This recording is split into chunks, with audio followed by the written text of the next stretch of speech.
जस्तै माथि पाथिबाराको दर्शन गर्न त वर्षमा 2-3 लाखै जानुहुन्छ विभिन्न ठाउँदेखि इभन अमेरिका युरोपदेखि पाथिबाराकै लागि भने पनि आउनुहुन्छ र पाथिबाराको इतिहास अहिलेको होइन कहिलेको हो भन्ने पुरानो हो होइन।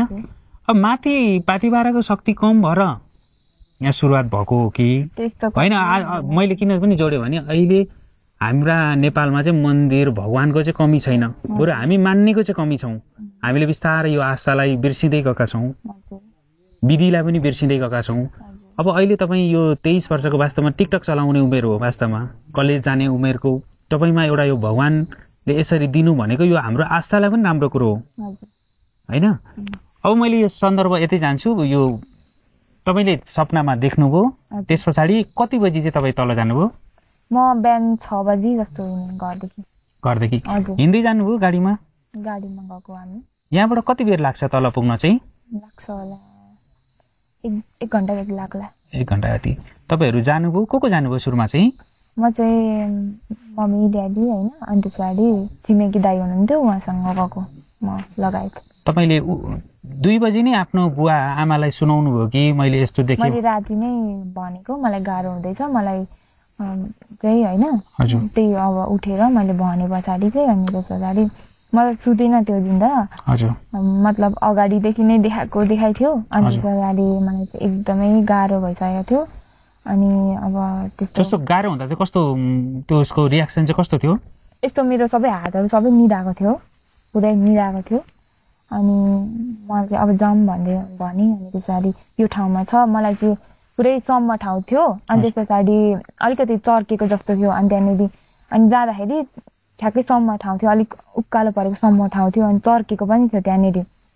अनि यहीँ छ भन्दै भन्यो। जस्तै त्यो सपनामा तपाईँले देख्दाखेरि चाहिँ यहाँ शिला छ, जानु उत्खनन गर्नु, त्यसको पूजा गर्नु, अनि तपाईँको शरीरमा भएको यो गाह्रो चाहिँ हलुका हुन्छ भनेर देख्नुभयो कि त्यहाँनिर छ भन्ने मात्रै देख्नुभयो कि कसरी देख्नुभयो यो चाहिँ? मतलब त्यहाँ छ मलाई मान भनेर मलाई त्यो चाहिँ मेरो भाग दिएको सबै मलाई अरू पनि शिलाहरू दिनुभएको छ होइन। अब सबै दिनुभएको छ मलाई पूजा गर्नु भनेर चाहिँ मेरो भाग दिनुभएको हो मलाई सपनामा।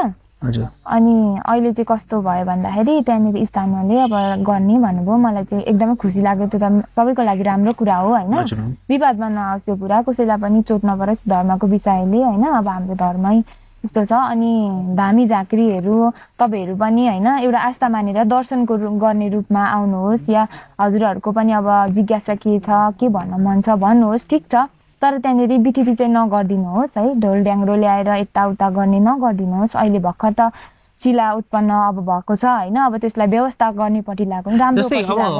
तपाईँलाई के लाग्छ त्यो जुन शिला जुन ठाउँबाट उत्खनन भयो त्यो शिला चाहिँ वर्षौं पहिलेदेखि नै त्यही ठाउँमा थियो कि? हजुर मलाई त देउले भन्दाखेरि मेरो देउले भन्दाखेरि चाहिँ सत्ययुगदेखि नै थियो भन्दै भन्छ। जस्तै अरू ढुङ्गा जस्तै तपाईँले भेट्नु अगाडि त ढुङ्गा थियो त्यो वास्तवमा है? तपाईँलाई देउले भन्नुभयो भन्दा कस्तो? देवीले मेरो अब शरीरमा शक्ति छ। शक्ति हजुर। अनि त्यस पछाडि चाहिँ अहिले हामीले भगवानको रूपमा पूजा गरेका छौँ होइन, 5वटा ढुङ्गा, यो चाहिँ वर्षौं पहिलेदेखि नै थियो भन्ने थियो। हजुर मलाई त त्यही बताएको छ, म त जे बताउने हो त्यही गर्ने हो। र त्यहाँनिर अब मलाई नबताएको भए म जाँदैन पनि थिएँ, हुँदैन पनि थियो। हजुर अब त्यो सत्य थिएन भने हुँदैन थियो। त्यहाँनिर अब जस्तो देखेँ त त्यस्तै छ त, मैले कसरी विश्वास नगर्ने त? कहिलेकाहीँ हरेक कुराहरूको सकारात्मक र नकारात्मक पनि आउँछन् होइन। अब तपाईँको म अलिकति अगाडि जान्छु, हजुर पढ्दै हुनुहुन्थ्यो? हजुर। कुन लेभलमा? म ब्याचलर 3rd इयरको एक्जाम चाहिँ दिन पाएन मैले। किन? यो म यस्तो अब यस्तो धामी आएछ, धामी झाँक्री नै भनौँ न, अब यो माता आएछ, यो तन्त्रविधिको यस्तो आएछ, मलाई मेरो शरीरमा आएछ, शक्ति थिएछ अब भनौँ न, मलाई थाहा थिएन। अनि मैले चाहिँ अब मलाई चाहिँ एकदमै शरीरहरू कस्तो कम्पन छुटे जस्तो हुँदै हिँड्दाखेरि पनि अब के भएको मलाई थाहा भएन। अनि मैले परिवारलाई पनि बताएँ। अनि त्यस पछाडि डक्टरकोमा गयौँ, डक्टरले भन्छ केही पनि छैन तपाईँको भन्छ। अब मलाई अझै साह्रो हुँदैछ। कति वर्ष अगाडिको कुरा यो चाहिँ?